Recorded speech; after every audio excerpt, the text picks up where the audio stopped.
Good evening, good afternoon, good morning for those of you who are joining us from across the world today for another episode of Pandemic Punditry. This one's called Cruelty-Free. We are excited to feature three female food entrepreneurs from Sri Lanka who will talk to us today about some plant-based options and plant-based business.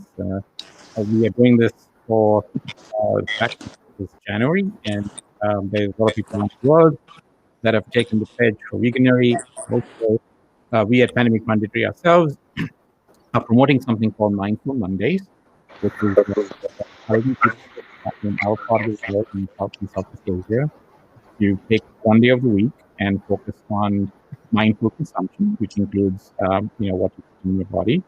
And if that's the case, we would like to sort of showcase options for people who might not want to do all the cooking themselves, but want to take avail the services of food entrepreneurs such as Street Ladies today. So we have Dinali Sulo from the Sandipani. I hope I said your last name right. And Sabrina Dean with us. Welcome to Pandemic Punditry, everybody. Good evening. Thank you, Lavendra, for having us. No problem. It's a pleasure. So the one disadvantage we're going to have today is that we can see all this fabulous food that you're going to be making for us and showcasing maybe and talking about, but none of us can actually try that because we're all virtual thanks to COVID-19. So I'm going to obviously eat with my eyes and enjoy this great feast that you're going to show and talk about. You're on a seafood diet. This is what we call a seafood diet. There we go. A great way to lose weight. So, all right. So, just want to sort of understand a little bit about your individual stories, and maybe Dinali, you can go first. What I know you're the co-owner, co-founder of Cafe Kumbuk, which is a sort of a very hip cafe in Colombo. I used to patronize it with the family when I was living there. But I know there's, in addition to sort of, the traditional food that's, maybe seafood and others, you have a lot of vegan and vegetarian options available. So what inspired you to start this sort of very hip sort of cafe with a very healthy twist? What was your inspiration for that?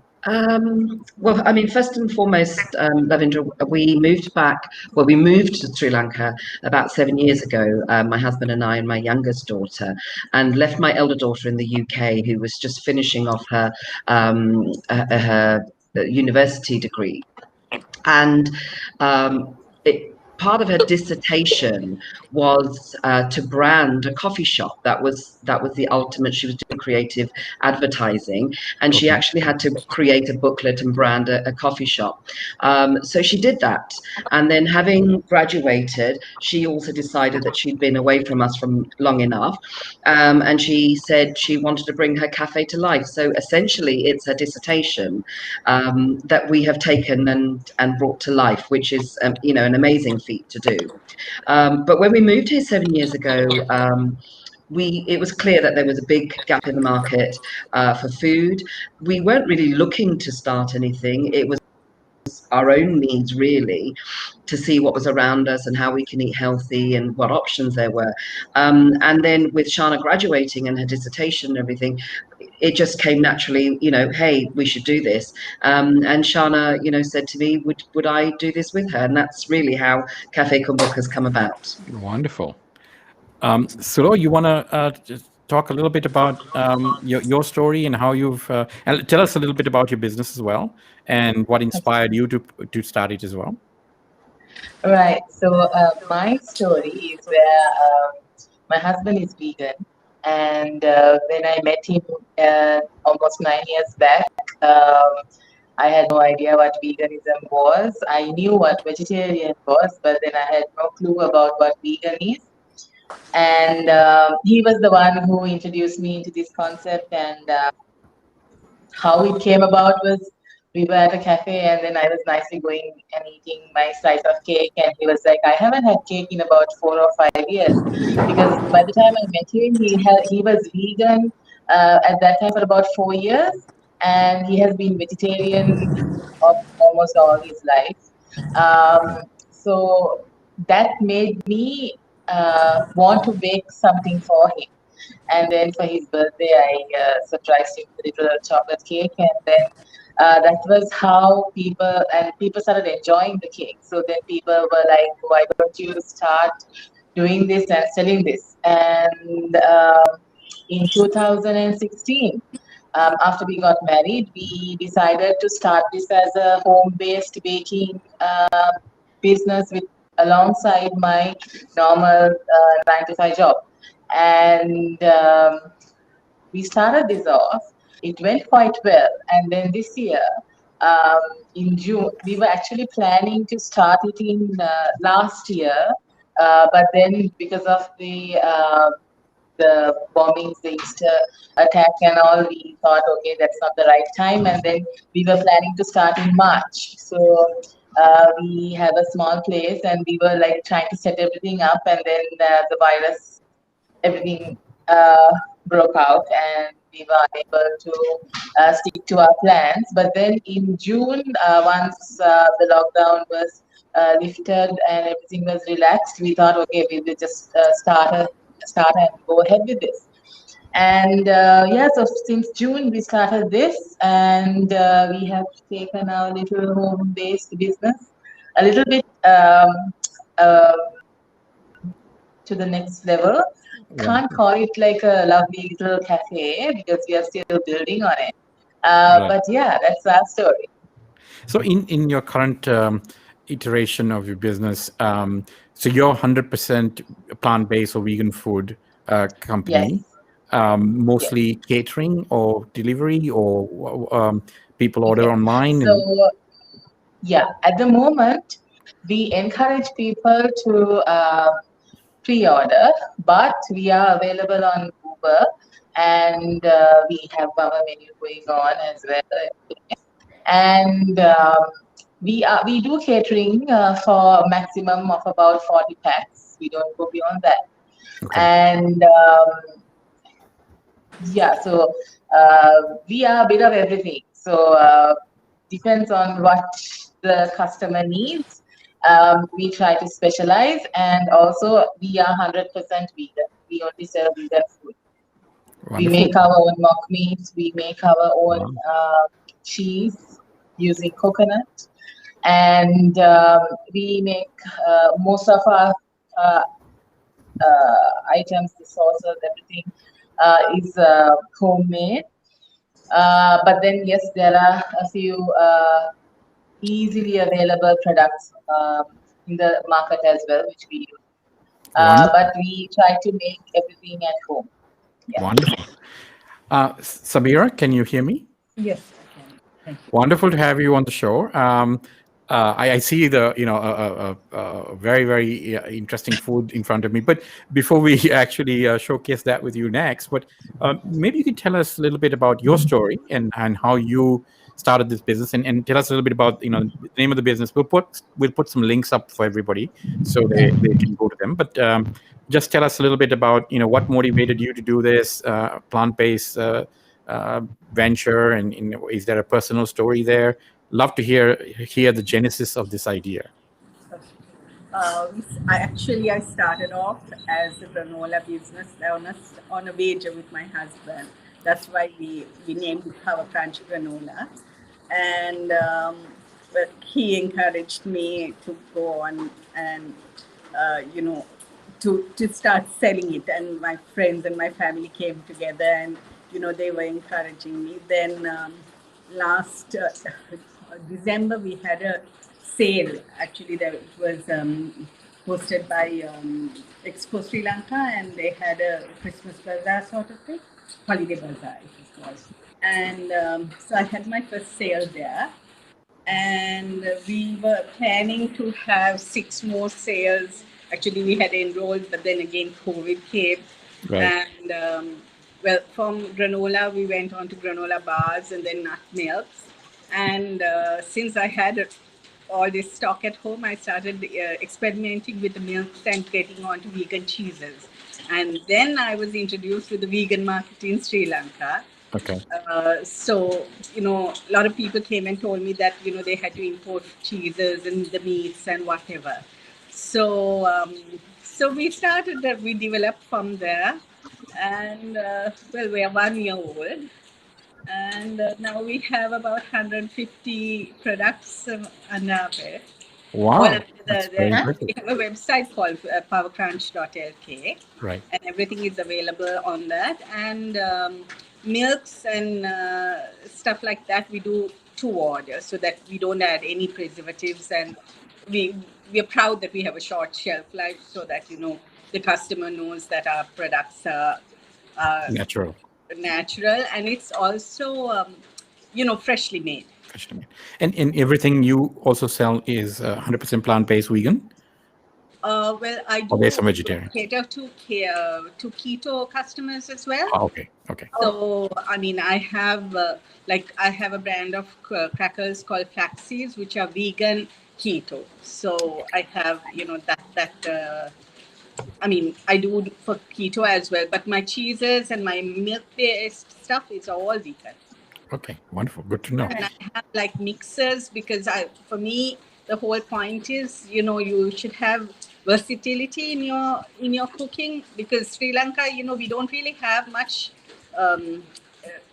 variety for the vegans. Right. So I have mixers that can be turned into a soup or used as a dip, or even my corn dog mix, which I'll be showing today, has you can make the cornbread or so the same products can be interchanged to make stuff of different cuisine and different dishes. Wonderful. Kartika, I'm sure I'm monopolizing the questions. I'm sure you've got a few of yours as well. Why don't you take over? Thanks. Actually, my question is, we start with Dinali because then I think it's just kind of goes in a loop. So when you first started Dinali, I think it was kind of a virgin market, right? Especially for like vegan food and, real like healthy food. How were you able to sort of, capture the audience and be able to build the name that you have today? It's almost like a cult following now, right, for your cafe? Yeah, I mean, good question. When we started, you're right, there really wasn't very much going on here in Colombo. There were a couple of coffee brands, Barista and places like that doing sort of coffee. But when we started out, we were pretty much the first, certainly on Horton Place. There was nothing back then. And then within, a couple of years, actually within a year, we were copied, and, there were so many people following what we're doing and looking at it. The branding and the following is predominantly down to my daughter, who, has used her skills wisely to market and brand us and to get us out there. But I think it's also the values that we stand for, because it's not just about veganism. We sort of paved the way for teaching people about, ethical values, about sustainability, about using locally sourced ingredients, seasonal ingredients. All of these things were quite new when we started out to many people, and I think we've progressed it along the way, and it is what it is today because of those values, I'd say. Yeah, all right, fantastic. So I know when I remember ordering a pie, I think Lavi and I smashed it like back when you first started. We ordered a pie from you. You probably don't even remember it. No, I can't remember. It was, I think, a chocolate pie and an apple pie, right? Yes, that's correct. Yes. Yeah. So, I mean, and now you sort of progressed to having your own little cafe. Are you finding it easier because of trendsetters like Cafe Kumbuk to kind of go into the market and say, look, you have a ready audience for your, cuisine, or are you still finding it like an uphill battle to convince people about the, plant-based food? Yeah, there are, thanks to places like Cafe Kumbuk, people know that there are vegan options, and nowadays we see a lot of cafes, even the high-end cafes, five-star hotels, coming up with vegan menus, and more people are interested in not mainly vegan maybe, but even looking into plant-based food options. People may tend to be a little bit not aware about this at the moment in Sri Lanka, but the crowd who is adopting this lifestyle and the crowd who is actually wanting to not just to become a vegan, but also looking for several different options, because everyone knows that, okay, when you are trying to eat a plant-based meal, it is definitely much more healthier. Um, but like if you take my menu, you don't see many healthy food in my menu, because it's all mostly the junk side of the vegan food, which I try to offer, because we see a lot of places which offer a lot of healthy vegan food options like smoothie bowls to all kinds of lovely salads and things like that. So what I try to do is to show people that eating a plant-based meal is not just eating a salad. It's beyond that, and there is a huge following, and it's not difficult to market our products now because people are much more aware, and it has become a little bit easier actually. Wonderful. All right. Thank you. Lavi, do you have a question for No, no, Sabi? no. I was just acknowledging the fact that that's very good news. Okay. Sabi, Yes. how when you so we've talked about people who already are aware of the plant-based cuisine and diet, and that can be tasty too, but how would you go about convincing someone who is a hardcore like meat eater or a red meat eater to come and say, here, I want you to try this plant-based cheese or corn Well, dog? I actually am living that because my husband is not a vegan and he wants his meat. So, I mean, whenever I try something like the chili con carne or something, he's my guinea pig, as it were, So, once I get his approval, then I know it's, it is, it's tasty. That is my whole point. My slogan is making healthy food tasty. So, uh, I'm trying to produce things like chili con carne or cheeses and all that kind of thing that are traditionally non-vegan, but allowing, giving the vegans out there the same kind of taste. So, like, in our veggie meats, which is my meat range, we have different, like bacon bits, which are made out of coconut and, things like that. And I try to give them a variety because I think, like Sulo said, that, there's a lot of, vegetables out there, salad bowls and all that. And yes, those are tasty. But I think sometimes they just kind of want something like maybe a pasta bolognese or something like that, with that kind of meaty feel in it, especially the new vegans. Yes. So I'm trying to give them the, the home cooked goodness in a way that they can enjoy it. I mean, I've been vegan for 4 years now, and I think people who know me or used to know me are quite shocked that I've made the switch. Yeah. Me included. Remember what a meat eater you used to be? Yeah, I mean, So, this time during Christmas, I got a lot of people asking me if I do cakes. So I actually did a vegan rich cake, a Christmas cake. Right. And, now that has kind of taken up. Yeah, it's funny because I think all of you are onto a interesting sort of niche there, which is that when you do initially become a vegan, you do miss these comfort foods, as they're called, I guess, right? Yes. The spaghetti bolognese or the hamburgers and the hot dogs and things like that.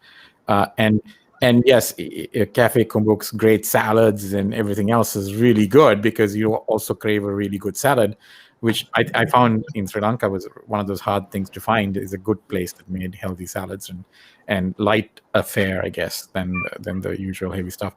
I just want to ask anybody who wants to sort of opine a general question, which is an observation that I've sort of seen, after I sort of moved back to Sri Lanka myself, is that the quantum of meat that Sri Lankans eat across all sort of ethnic, religious groups is quite substantial in comparison to maybe other parts of the world. And I think lots of my Indian friends, when they visit Sri Lanka, are under the mistaken impression that, because it's a predominantly Buddhist country, that everybody will be vegetarian, and they're shocked at the number of meat eaters in the country and the lack of vegetarian options, period. And actually, if you go to most restaurants in Sri Lanka and you look at the vegetarian options, because I'm forced to do that now, looking for vegan options, it's still a very small condiment. In India, at least 50% of the menu is vegetarian because of the number of people who are vegetarian here. So there is an interesting sort of a challenge for you. And I'm wondering how you've sort of managed to, and are you seeing that sort of coming down? Maybe people are a little bit more conscious of their health and the impact on the planet or whatever else, and are looking for more plant-based options? Or do you still see that, with rising affluence, people are consuming more meat? What are your personal impressions of that trend? I kind of find that the number of vegans are increasing. Okay. At least in the sense that I'm new to the vegan scene. Right. That, but somebody told me there are 55,000 vegans in Sri Lanka. I don't know how far that is true. But, the thing is, my point is, because anyway, we try to, reuse and recycle. So I've also, like my jars, everything, from my granola to my sauces, pasta sauces and all that are coming glass jars. And I do encourage like a buyback system. Okay, great. So because lately, within maybe the last year or so, I've found people are more towards conservation. I don't know about this. Yeah, it's a good trend. I mean, it's a global trend, right? So yes, it's good to see that it's making some kind of an impression in Sri Lanka. So good. Yeah, and I know that for a fact that Cafe Kumbuk uses the sustainable straws. Oh, yes. The first place I saw, way before that became a big deal in the West, actually. Yeah, and by the way, Lavi, before you, speaking of salads at Cafe Kumbuk, they're also well known for their vegan chocolate cake. Yes. I agree. I've had that. And also their lovely Polish burger. Yes, and the Polish burger, yes. Yeah, I mean, it's amazing. We had somebody here on the show last year who imports the Poloso young jackfruit from Sri Lanka. They partly process it, and they are now a $3.5 million funded startup in Singapore that makes pulled pork out of the jackfruit. And there are major companies called Eat Karana, and we had the CEO and co-founder on our show, and he was talking about how instead of sourcing from India and other parts of the world, he actually sourced from Sri Lanka, because Sri Lankans know exactly when to pluck a young jackfruit because of the polos, right? Our tradition of that. So lots of Indians on the show were asking him why he's not sourcing it from India, and he said, well, the Sri Lankans know jackfruit better, and the quality is always high. So that was their answer. Anyway, I digress. Karthika, you think we should start with Sabira is sort of showing us some stuff that I can see a lot of stuff in the background, so I was wondering whether we should. We should indulge. Salivating, so let's exactly. Indulge. And while she's maybe preparing stuff, I mean, I think we could always ask her questions. While you're preparing stuff, we can kind of chat to like Dinali and Sulo. So Sabira, if you want to let us know what you're sort of going to, show us or demonstrate, and then then we, as you're sort of doing stuff, we can either ask you questions or ask each other questions. So, what are you going to show us today, Sabira? Well, I chose one of my vegan meats, which is the hot dog. Okay. So I thought I'd show you different ways of doing it, like making the basic hot dog and the different fillings, like the corn dog, the cheesy dog, the the mustard, honey mustard. Again, honey using coconut treacle. Okay, great. So it's HUNNY, not HONE. So then also we go on to the next one would be the corn dogs, again with the different sauces that you can use for that. And the third one is kind of a fusion thing, like an Italian and a Sri Lankan kind of option for the same product. Okay. So it's basically 3 recipes, but with 9 variations. Oh, wow. Okay. All right. Great. So if you want to start doing the thing, yeah, the, we'll sort of chat with each other a little bit while we prepare. And Sulo, you've done some stuff as well, right? You're gonna share. Yes. So I'll be What doing is on the easy. menu today? I'll be doing a burger. It's going to be a quick and easy, quick fix burger on a weekday when you have less than, say, half an hour to make something nice. And also, I'll be using mainly the vegetables which you can easily find in your kitchen. And maybe the only thing which you might not be able to find is the tofu. So I'm using that and making a burger and a very easy salad. Again, this is because both of them will go together and it will be very filling. Yeah, so that's what I'll be doing today. And Dinali, you can regale us with menu items on Cafe Kumbuk and get us. Absolutely. Maybe we can highlight Sabira, and Sabira, you can tell us what you're doing right now. I saw some oil going there and something else. And vegan butter with a little oil, and I'm going to be using vegan butter. Is that what you said? Okay, great. Yeah, vegan butter with a little oil. Okay. And she's using her own sausage range, vegan sausage range. Wow. Okay, wow, that looks really good. Yeah, that looks pretty cool, Lavi. And I haven't had my dinner yet. Neither have I. There should be some kind of hardship pay for us on this one, Karthika. I think so too. So Dinali, with the stuff that you do in Cafe Kumbuk, right? If I mean, obviously Lavi and I are pretty passionate about introducing this Mindful Monday concept, so that people can do like a flexitarian diet at least one day of the week.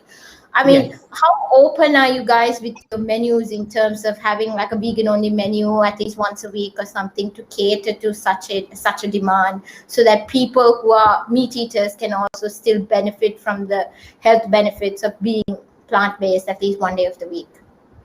I'd say we're pretty flexible. Certainly our audience and our database of customers, we know pretty much what the demands are. And every time we remove a recipe or we take it away, we get lots of, oh God, bring that back. And then we introduce something else. And then, no, don't, we're okay. We love this one.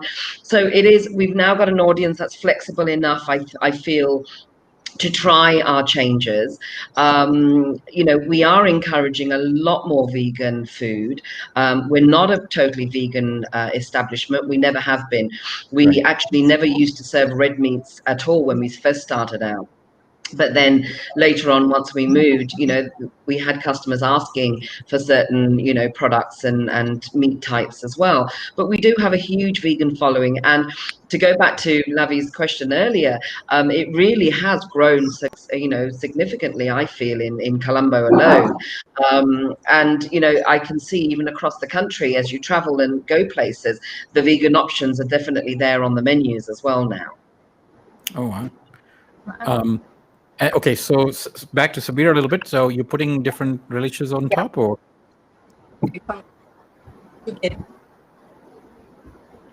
Sorry, Sabira, your audio wasn't too clear. What was the relish? Sorry, this is the chili con. Chili con carne. Okay. Okay. So this is vegan chili. Okay. So that you can take a look at it. So can I ask what the base product is, Sabi? I'm just curious now. And TVP. Okay. Sorry. Okay. Yeah. So then this next one is my cheesy sauce. They're all in jars. So this one is a nut-free option. Okay. So it can be used as a soup as well as a dip or a fondue. It's superb as a fondue. So that's the cheesy dog. And again, for the texture, this is what it looks like. And then, wow, Sabi, you have some really fancy camera work going on in the background there. I think I know who we need to thank. I think we know it. Yeah. We have connections. So that's the white sauce is what? Honey So, mustard, I think. Honey mustard. Okay, sorry, thank you. so that is a honey mustard. So that would be the hot dogs. So then, And so if somebody wants to put ketchup, obviously they can. You just obviously whatever else you want to put on your dog is completely acceptable. Depending on what part of the world you're from, you'll have different accoutrements that you probably put on it. Great. so the next one is this corn dog mix that you make it according to the directions, and you Okay. make it batter, Okay. and then you stick the The stick for the dog. Yes. The Sausage into the stick, and then you dip it and you deep fry it, and then it kind of, looks like that. and then that one you can serve it with the cheese sauce, obviously. Right, and ketchup and whatever else you want. Yeah. So the And hot dogs also obviously are sort of already pre-made. Sorry, Sorry. Sabina. So Yeah. the hot dogs are already pre-made. All you have to do is to heat it up Yes. in the pan. The corn dogs require a little bit of preparation, so there's some cooking element to it. Just have to dip it into that again. The instructions are clear in that you just have Okay. to add the water and beat it and leave it now. And then for the marinara again, you can serve it with marinara sauce or the cheese or again mustard or whatever. So it kind of dips into that, and that's the way to serve that one. Okay, wonderful. Also for the corn dogs, the chili dogs. This is my vegan. This is my processed cheese, Okay. so it can be grated, and then you Oh, I can see. top Okay. it with the cheese. And then the final one that I want to show is in that one you can use any of the meats. Okay. And it's that's a little more work. I mean, for if you want a kind of a fancy kind of thing, Right. you make it like say a sini sambal. You chop the onions, Right.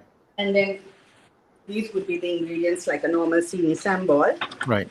and then you can serve it with roast pang or sambal. This is the finished product. Like you just chop up the thing, fry it a little with onions like this. Oh, I see this. So you put the sausage in the sini sambal to make a hybrid sort of fusion thing you're talking about.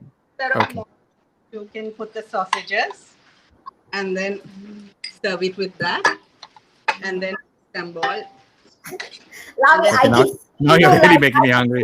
This is I unfair. can see you salivating. I can see. I'm hungry as well. Yeah, especially the roast pan. No, that's really bad. Yeah. Well done. Well done.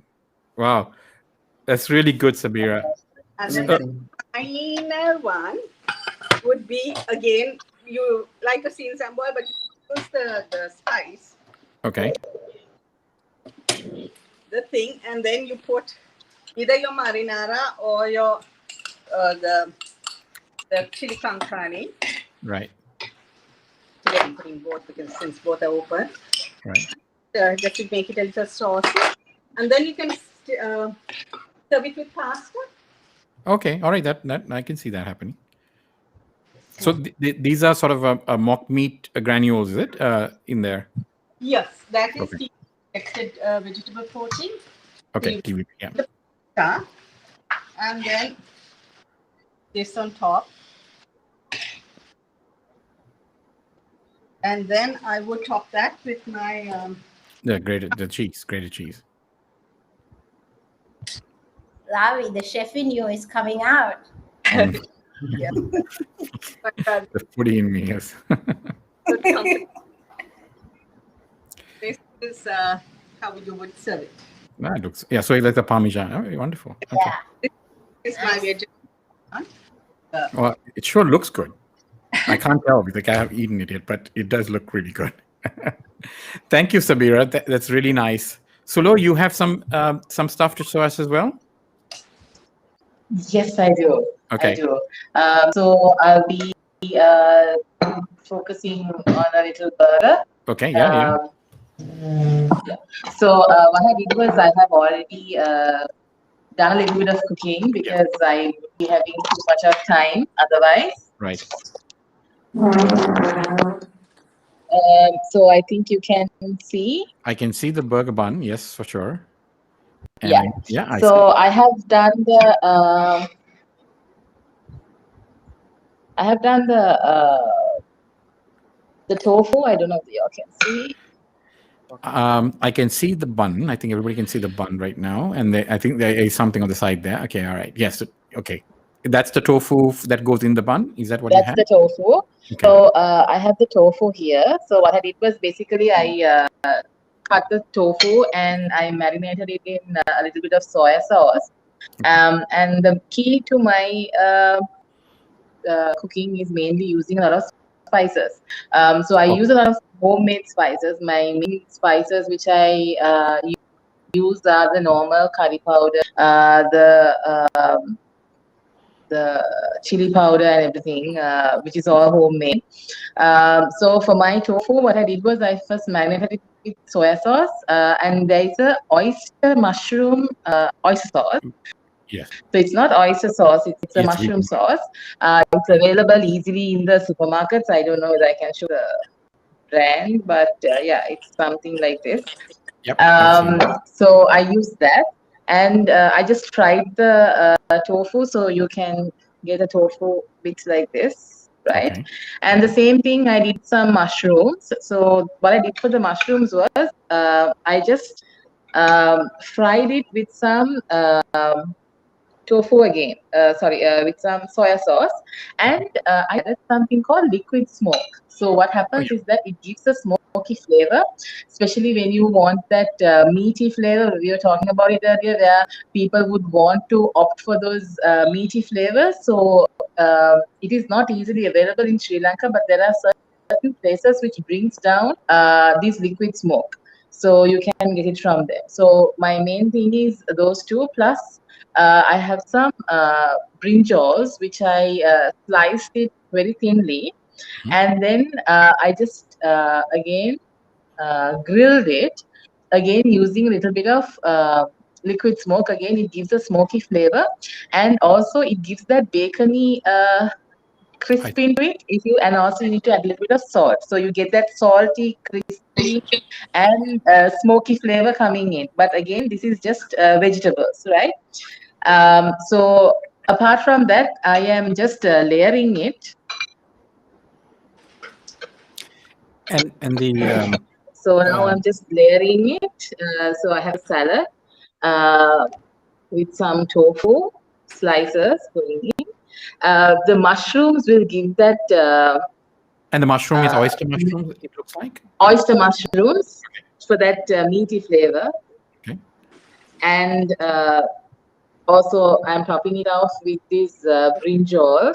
Again, the brinjals will give it a little bit of a meaty texture, but we shouldn't be deep frying it. It should either be shallow fried or grilled. Okay. Right. Great. And then of course, there are so many. Yeah. And also, like, we have mayonnaise and all, which can be easily taken in from off the shelf from the supermarket. So I tend to use mayonnaise. This is a mayonnaise, and I'm just using a little bit of sweet chili sauce as well. And I also like honey mustard, but this is again, these are all the brands which are just available in the supermarkets. But without honey, right? So it's just maybe again, sugar. These are all, no, it's again, like what Savita said earlier, it is coconut sugar which has been used. Oh, okay, great. Oh, wonderful. Wow, that looks like a really juicy burger. And so this is the burger. Wow. Wow. It's amazing. That looks really good. This, yeah.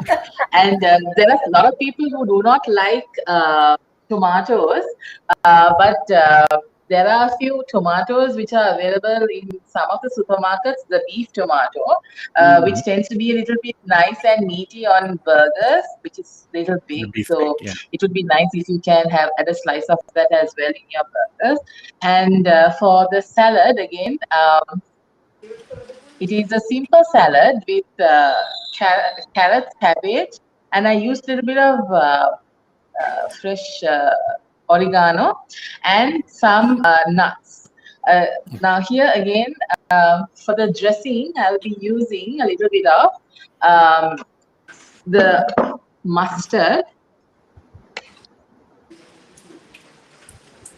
And I'm curious, Sulo, this mustard, Also, this honey mustard, quote-unquote honey mustard, is that a locally manufactured product with Rico? Sorry, this actually this is Mars hot product. mustard. It is a locally manufactured Mars, one. okay. They also have for the same thing. What I do is I add the coconut treacle, so then I get the sweetness coming in. I see. Okay. This is available as hot mustard. It is a local product. Yes. Okay. And then you They have the a range of products. Okay, great. But Mars not has some everything is amazing vegan. Yeah, Mars is good stuff. Yeah. Correct. Yeah. And there is vinegar in the mustard, so I'm not going to add any more vinegar.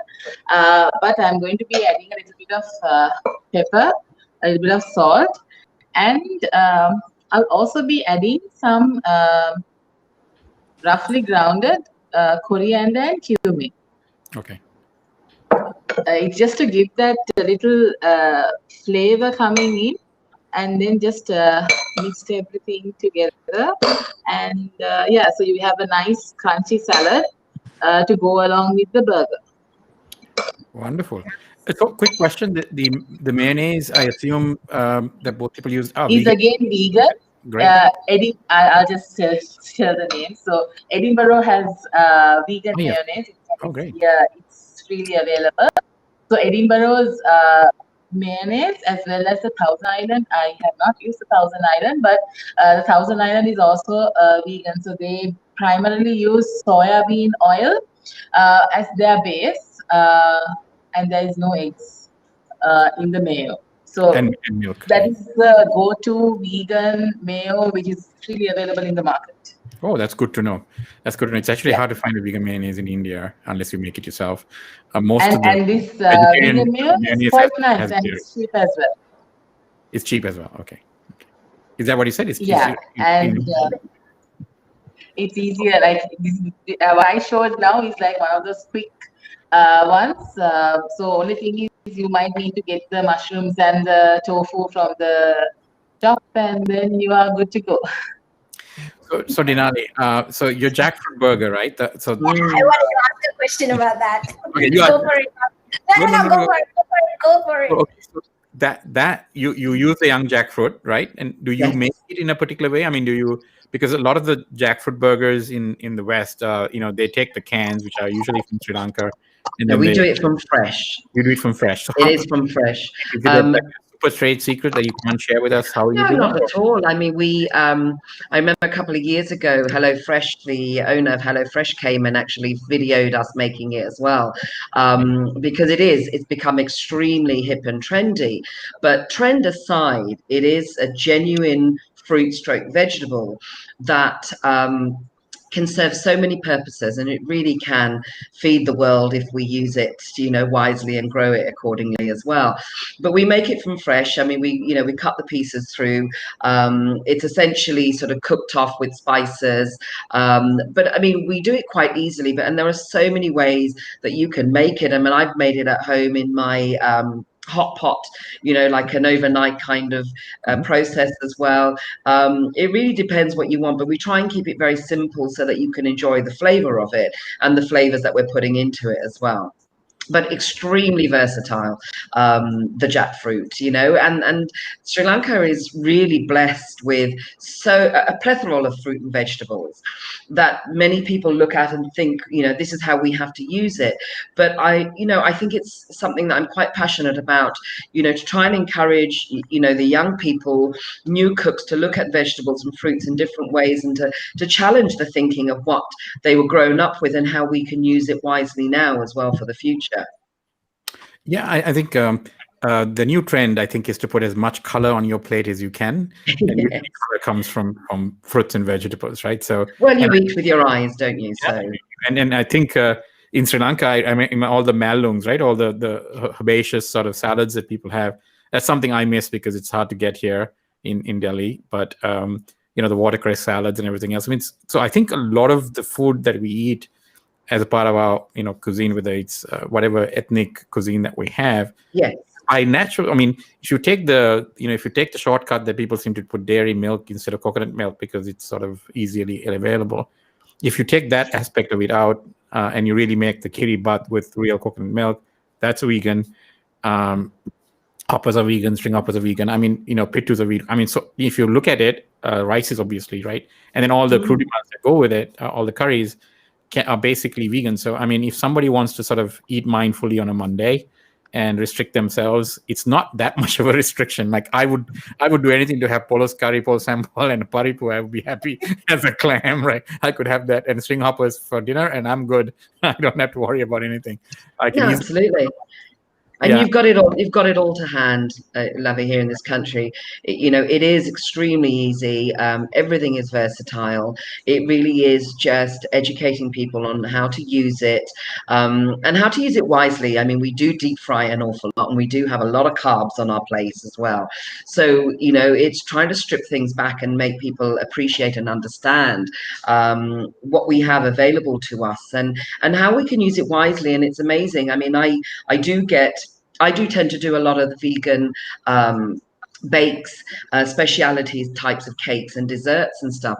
And people will come to me, not just vegans, but diabetics with various ailments, they can't have this and they can't have that. I find it really challenging and exciting to be able to, to say, okay, so what is it you're after? And they'll say cheesecake, right? And so you have to come up with, a recipe and recreate it for them. And to be able to give them that choice, the opportunity to enjoy something really, like they're not missing out on anything. Well, I mean, Karthik and I decided to sort of showcase the three of you for a variety of reasons. One was to inspire people to sort of adopt a plant-based diet at least one day a week on a Mindful Monday, as we're calling it. But also to actually, you guys been a little bit of pioneers in sort of giving vegan options or plant-based options to diners and being food entrepreneurs yourselves. So we would like to encourage, I think you made the point, Dinali, that the country is an abundant resource for all kinds of fruits and vegetables, some that are unheard of and some that are maybe yet to be discovered by others. I mean, may contain lots of nutrition and potential for other healthy alternatives. And so it encouraged food entrepreneurs to sort of maybe get into the plant-based space as a sort of a future thing. If you're thinking of starting a business, maybe think of a plant-based business because all the raw ingredients actually exist in Sri Lanka. So you could actually easily, and there's a lot of technology now that can be brought to bear in terms of machines and things like that, and process all these things. We've been showcasing some of that on Pandemic Punditry. I mean, so the three ways people make alternative proteins today in the world is obviously plants. And that's various methods of extrusion and all that. Then there is cell, which Sri Lanka is probably not equipped to do, which is essentially a lot of biotechnology around taking a cell of an animal and then making cruelty-free meat. And that's anyway 5-10 years away from market in most countries also. And then the third one is fermentation. Is that there's a lot of fermentation proteins coming out of fermentation. We had a couple of guests on the show that does that. And then the fourth one, which is sort of also another science thing, is what they call synthetic biology. And that's actually taking like ammonia and making protein out of it, right? So, these byproducts of industrialization and making food. It's a very cutting edge, area of biology that's they're saying will be the sort of the next future technology wave. But So I think that Sri Lanka and 2 of those categories can do really well, which is a plant-based and I think in fermentation. So mushrooms to all the legumes we have and the millets and the grains. So I'm looking forward to more entrepreneurs to be featured from Sri Lanka. I know about you, Kartika, but I'm hungry now. I think we're all pretty hungry. Irshad's probably salivating in Lucky guy over there. He gets to actually eat. So, thank you very much for joining us. I hope this was a useful exercise, and maybe the 3 of you can collaborate amongst yourselves. I mean, that may be an opportunity that we've made the deductions. Maybe you can help each other out as fellow entrepreneurs. But thank you very much for sort of putting the plant-based stuff on the map. So what Kartika and I will do is, as part of this whole Mindful Mondays, is we'll list your businesses. We're actually working with a global organization to do that. We'll announce that we're still in discussions with them. So there's a global organization that actually tracks all these food, plant-based food options and vegetarian food options, and so you can, we'll make sure you guys get listed on that if we do conclude our transaction with them. So we're happy to promote you on our website and everything else. So when people are looking for options, that they can find you. Yeah. So all the very best from my end, and thank you so much for what you do. And we look forward to seeing better and bigger things from all 3 of you. Kartika. Thank you so much. Thanks, everybody. Thank you, everybody. Have a great Thank you for the opportunity to be part of this. Oh, you're welcome. Anytime. Yeah. Thank you. Thank you, Take care, everyone. guys. Okay, bye. Take care, everyone. Bye-bye. Bye-bye.